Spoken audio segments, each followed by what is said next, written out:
Capítulo 6. Amparo fraternal. Noite fechada, encontramo-nos à porta de aposento modesto em santuário humilde. Gentil irmã de nossa esfera nos aguardava no limiar, saudando-nos atenciosa. Avançou Calderaro, perguntando: "E Cândida, como passa?" "Muito bem, deve estar conosco em definitivo amanhã à noite. Irmã Cipriana recomendou-me vigiá-la para que o desenlace se realize placidamente. Creio que nossa desvelada amiga já poderia ter vindo. No entanto, ao que me parece, a filhinha que deixará na crosta reclama certas providências." Entramos. No leito, uma senhora prematuramente envelhecida aguardava a morte. Na fisionomia, os fenômenos de extinção do tônus vital eram visíveis. Cândida, a irmã que nos merecia tanto carinho, prendia-se ainda ao corpo através de fios muito frágeis. Pela doce luz que lhe limbava a fronte, emitida por sua própria mente, eu lhe observava a grandeza d'alma, o sereno heroísmo. Junto dela, uma jovem de rosto pálido e corpo alquebrado acariciava-lhe os cabelos grisalhos, enxugando de momento a momento as lágrimas em contínuo fluxo. O assistente indicou-me explicando: "É a filha a despedir-se. Ouçamo-las." Cândida, amimando-a com dificuldade, falava comovida: "Julieta, minha filha, tenha cuidado consigo. Você sabe que provavelmente não mais me levantarei. Receio deixá-la entregue aos embates do mundo sem mãos amigas." A moça trazia a garganta comprimida. O pranto copioso testemunhava-lhe a extrema angústia. A mãezinha, porém, refreando a custo a comoção, prosseguia generosa: "Meus filhos abandonaram-nos. Estamos sozinhas e precisamos pensar. Noto-a perturbada e mais aflita nesses últimos dias. Tenho a impressão de que o dinheiro não dá para nossas despesas. Que estará acontecendo? Tenho sido tão pesada a sua juventude. Entretanto, permaneço confiante em Jesus. Diariamente rogo ao Senhor não nos desampare. Temo que seu destino se desvie do caminho reto por minha causa. De outras vezes, filhinha, receio que você acabe enlouquecendo."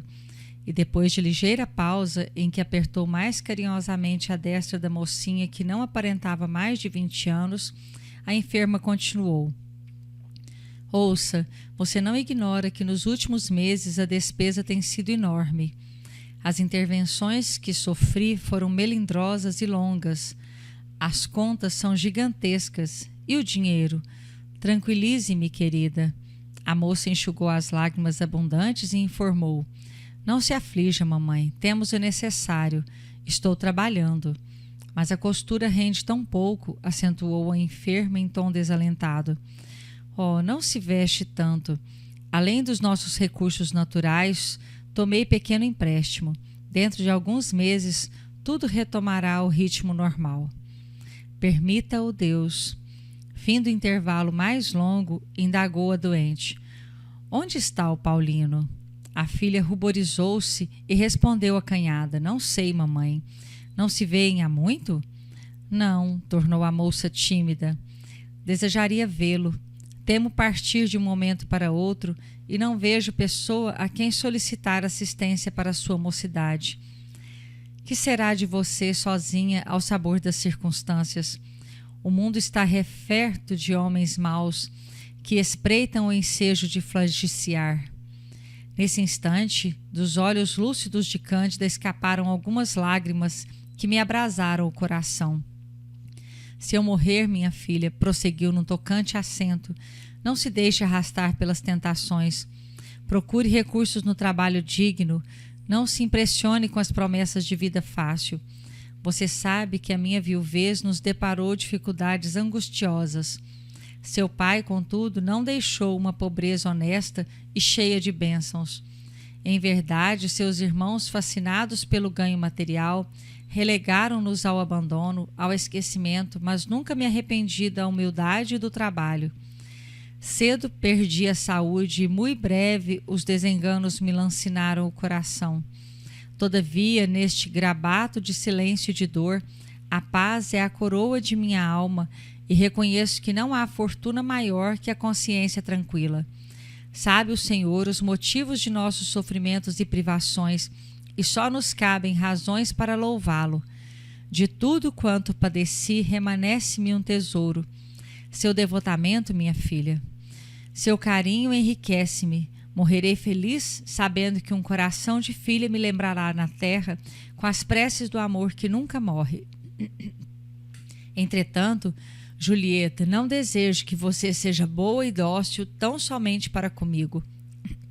Obedeça igualmente a Deus, consagre-lhe amor e confiança.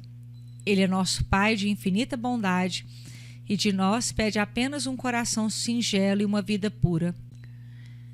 Conforme-se, filhinha, com os desígnios divinos no turbilhão das provas humanas e não descoroçoe. Oh, mamãe, não prossiga, soluçou a jovem desabafando-se. Não prossiga. Estaremos sempre juntas. A senhora não morrerá. Viveremos uma para a outra, jamais nos separaremos. Acalme-se. Não quero vê-la aflita. Tudo passará. O médico prometeu-me iniciar tratamento mais enérgico. Tenhamos fé. Cândida esboçou triste sorriso, acariciou as mãos da jovem e falou: Obrigada, minha filha. Estou calma e feliz. Olhou em seguida os ponteiros do relógio próximo e acrescentou: Vá sossegada. O horário de nossa palestra terminou. Beijaram-se comovidamente e Julieta, após carinhoso adeus, afastou-se. Sigamo-la, disse Calderaro atento. Devemos assisti-la com recursos magnéticos. Tenho instruções de Cipriana a respeito. Em caminho, o instrutor esclareceu-me a história da agonizante. Enviuvara Cândida muito moça, com 3 filhos, 2 rapazes e Julieta, cuja educação lhe impusera a amarga renúncia dos bens da vida. Lutara, trabalhara e sofrera com resignação e coragem. Os filhos varões, a quem revoltava a pobreza do lar materno, abandonaram-na buscando centros distantes por atender a impulsos menos edificantes da mocidade. Perseverou a viúva na existência singela, consagrada à preparação do futuro da filha. Iniciou-a nos trabalhos de agulha, em que a menina se revelou de pronto excelente profissional, mas depois de alguns anos de provações mais rudes, a nobre genitora caiu extenuada. Hospitalizada, sofreu diversas intervenções no campo orgânico, sem resultados apreciáveis. Tão aflitiva se lhe tornou a situação que o recolhimento à casa de saúde já se alongava por 10 arrastados meses. A princípio, por si só, Julieta conseguiu satisfazer as exigências financeiras. Com o escoar do tempo, viveu, porém, a pobrezinha duelo tremendo entre a necessidade e o esgotamento. Exaustas as possibilidades de que dispunha, recorreu a parentes que se esquivaram cautelosos. Apelou para amigos que se mostraram indiferentes. As despesas, no entanto, cresciam sempre implacáveis. A costura não lhe oferecia a compensação necessária. Visitava a mãezinha diariamente ao crepúsculo, pondo-se a par da situação cada vez mais grave.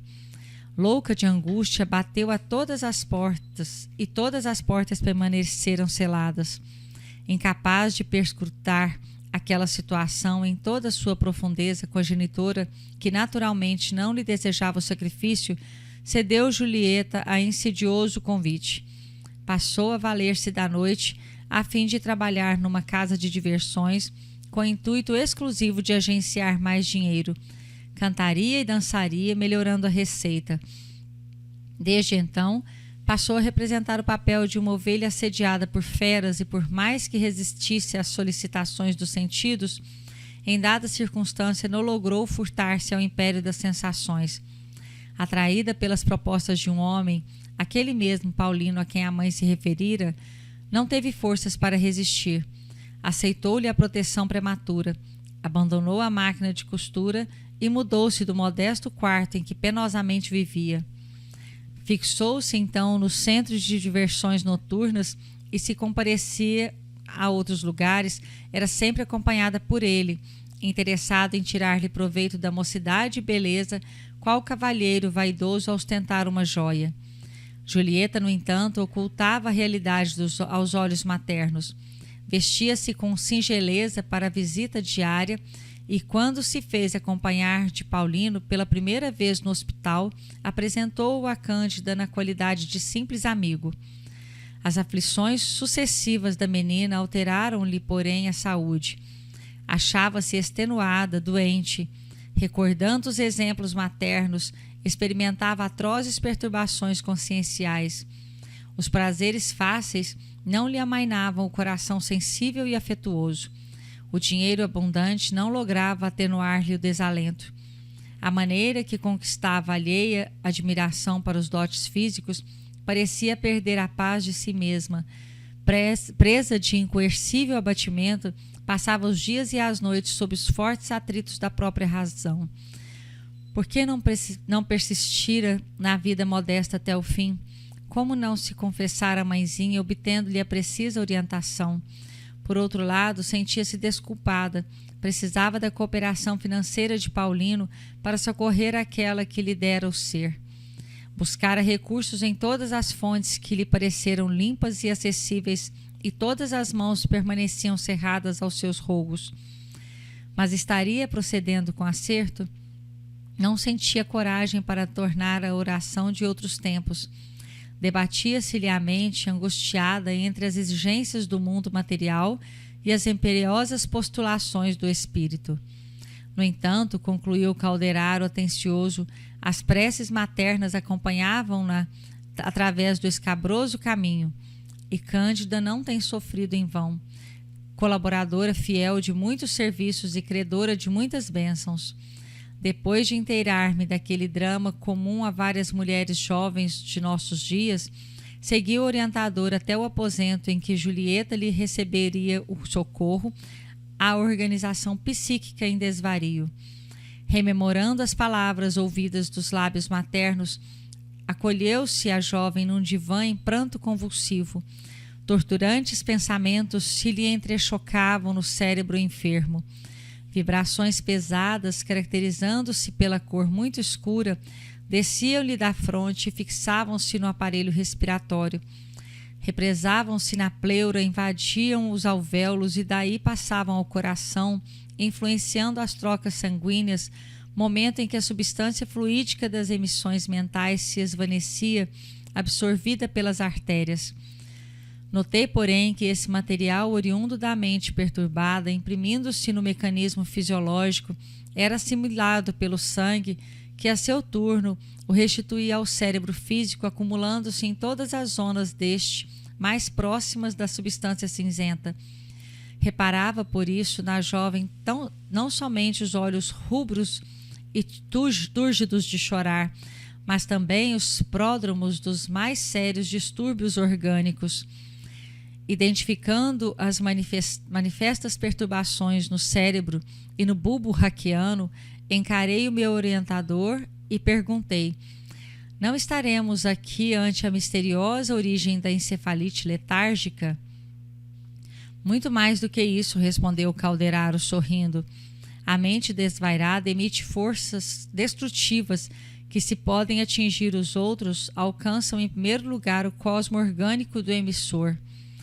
Decidindo-se Julieta por um gênero de vida que lhe provocava violentos e contínuos conflitos na mente, passou a despedir energias fatais para ela mesma.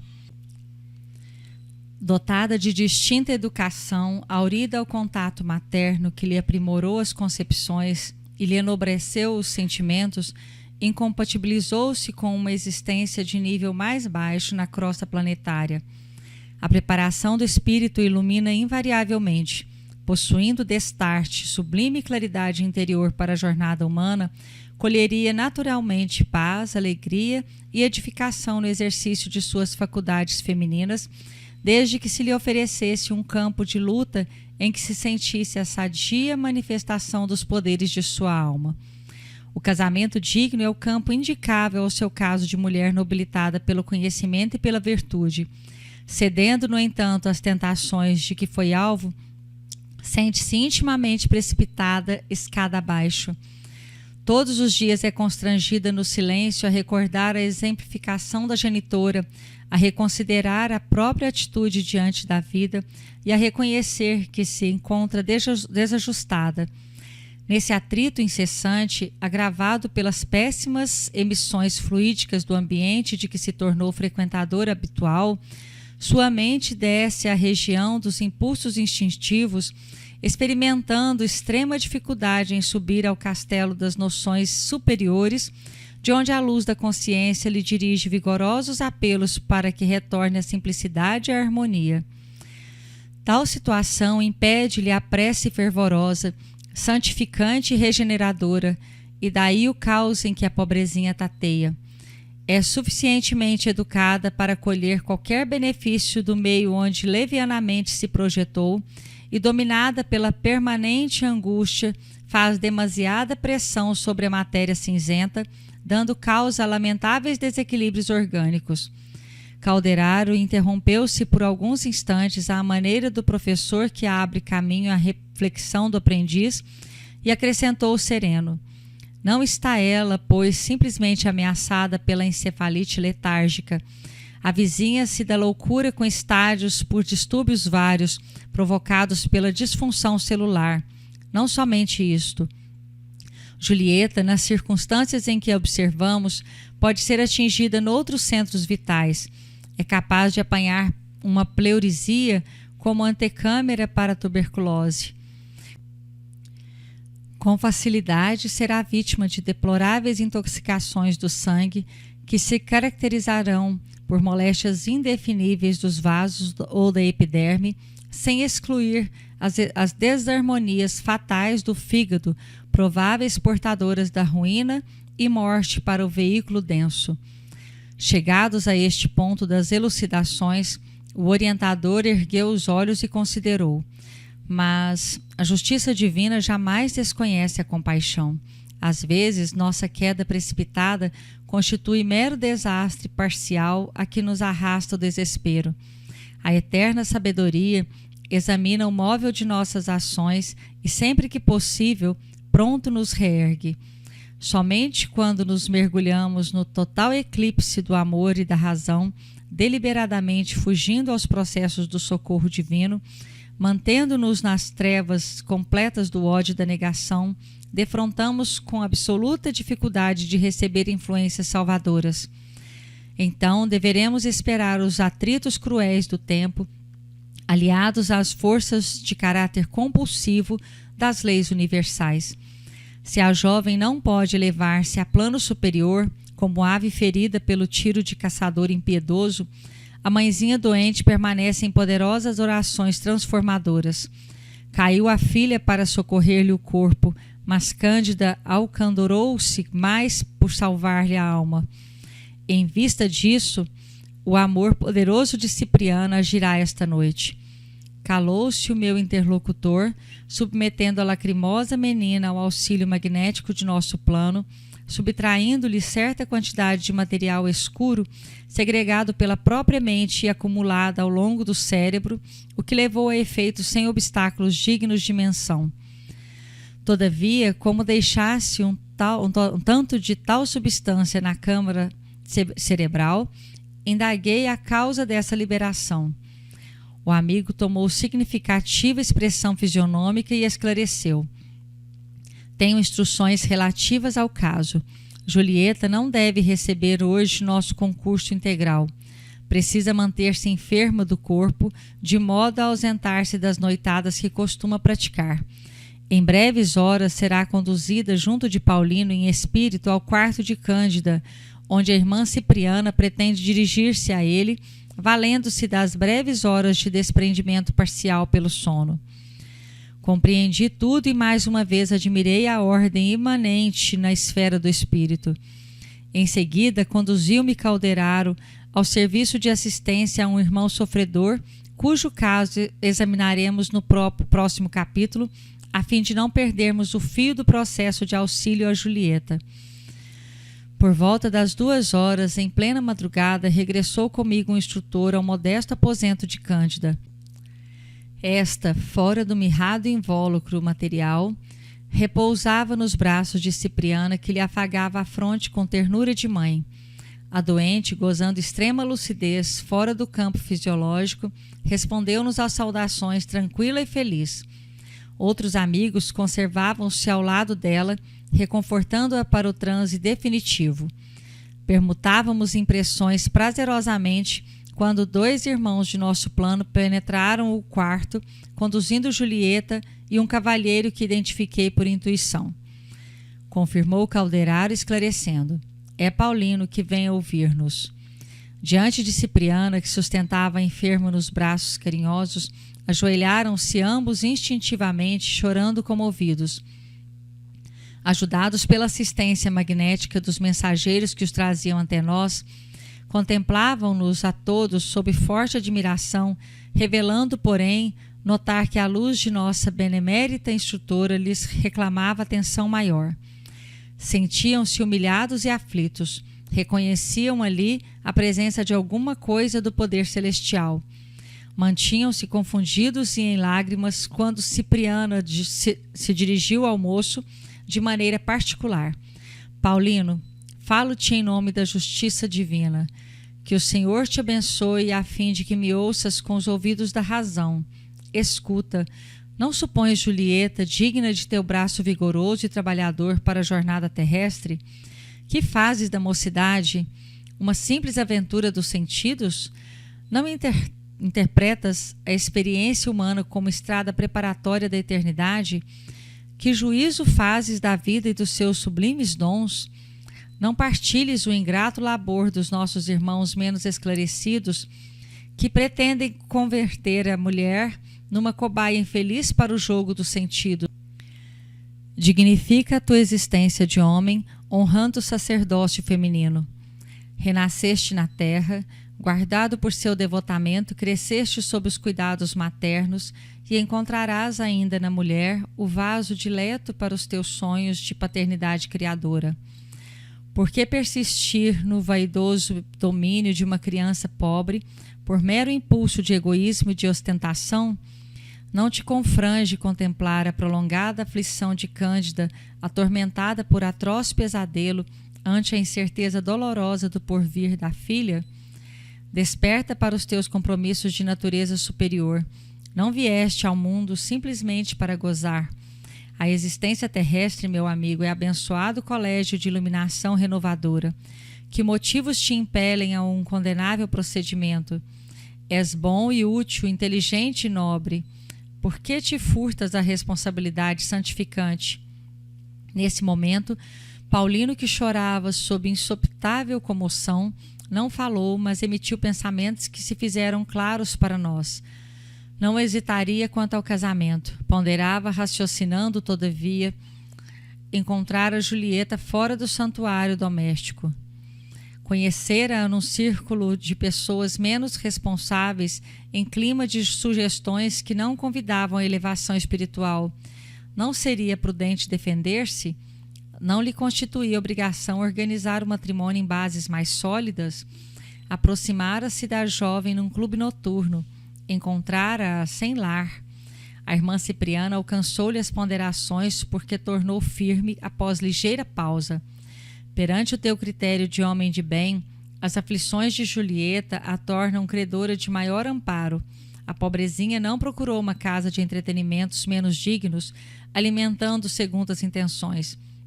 Não lhe conheces, porventura, as preocupações absorventes de filha dedicada? Não sabes que seus pés ali buscavam trabalho e arrimo, proteção e recurso? Enquanto diligenciavas mera distração para a mente ociosa, Julieta vivia humilhações tentando ganhar o remédio necessário à mãezinha enferma. Como absolver a ti mesma e condená-la? Com que direito chasqueaste a respeitabilidade de uma jovem que visava tão sagrados objetivos? Haverá vileza no sol quando seus raios incidem no pântano? Será culpado o lírio que adereça um cadáver? Paulino sacode a consciência atormentada pelas facilidades humanas. Ainda não sofreste quanto devias para santificar e amar a vida. Não desprezes o ensejo que se te oferece. Coopera no resgate de jovem mulher que te não surgiu no caminho por mero acaso. O amor e a confiança não constituem obras de improviso. Nascem sob a bênção divina, crescem com a luta e consolidam-se nos séculos. A simpatia, no mais das vezes, é a realização de milênios. Não te aproximarias de Julieta com tamanho apego se ela já não figurasse em teu pretérito espiritual. Dedica-te a ela, salva da loucura e da inutilidade. Oferece-lhe o braço de esposo, honrando a vida, antes que a morte te despedace o vaso físico nas mãos invencíveis. É mais nobre dar que receber, mais belo amar que ser amado, mais divino sacrificar-se que extorquir alheios sacrifícios. Não te cause, moça, a crítica do mundo. A sociedade humana é venerável em seus fundamentos, mas injusta quando extermina os germes de regeneração espiritual para a vida superior, a pretexto de preservar-se. Venha a nós, Paulino. O Senhor abençoar-te-á um gesto digno. Amanhã, Cândida viverá as horas derradeiras da atual existência. Dá-lhe a paz, restitui-lhe o bem-estar, pelo muito que se mortificou para conservar a filha em posição respeitável. Não permitas que o amor se perverta em tua alma. Santifica-o com a responsabilidade, fortifica-o com os teus dotes naturais e a providência estará ao teu lado por todo sempre. Calou-se a instrutora, mas de seu coração partiam raios de safirina luz, envolvendo o rapaz integralmente. O cavalheiro ergueu os olhos lacrimosos, contemplando-a reconhecido e declarou: recebo a vossa palavra como se fora de minha Mãe Celestial.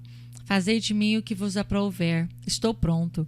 Cipriana depositou Cândida no invólucro físico afetuosamente e dirigiu-se ao jovem par, acrescentando: que o Pai nos abençoe a todos.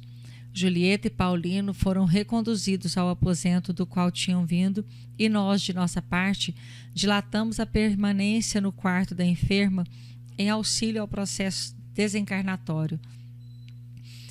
Às 8 horas da manhã, Cipriana suprimiu-lhe a maior parte das forças.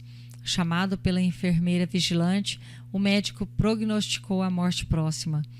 Reclamada a presença da filha, compareceu a jovem depois do meio-dia, seguindo-se-lhe Paulino, visivelmente comovido. Que belo que é verificar a influência indireta do plano superior sobre os companheiros terrestres. Como haviam procedido nas horas de sono carnal, assim, ao observarem a venerável senhora em plena agonia, ajoelharam-se ambos lacrimosos, quase na mesma posição de horas antes. Cândida fixou o rapaz em atitude suplicante e falou-lhe com dificuldade, embora Cipriana lhe não deixasse fugir as energias, mantendo a destra luminosa sobre a sua cabeça. A agonizante comentou comovedoramente a angústia que lhe torturava o espírito. Receava deixar a filha inexperiente no mundo à mercê das tentações. Apelava para o cavalheirismo de Paulino, que a não deixou terminar. De olhos rasos d'água, colocou o indicador nos lábios da respeitável moribunda, confortando-a. Dona Cândida, disse atencioso, não fale mais isso. Amanheci hoje com um propósito irremovível. Julieta e eu nos casaremos dentro em poucos dias.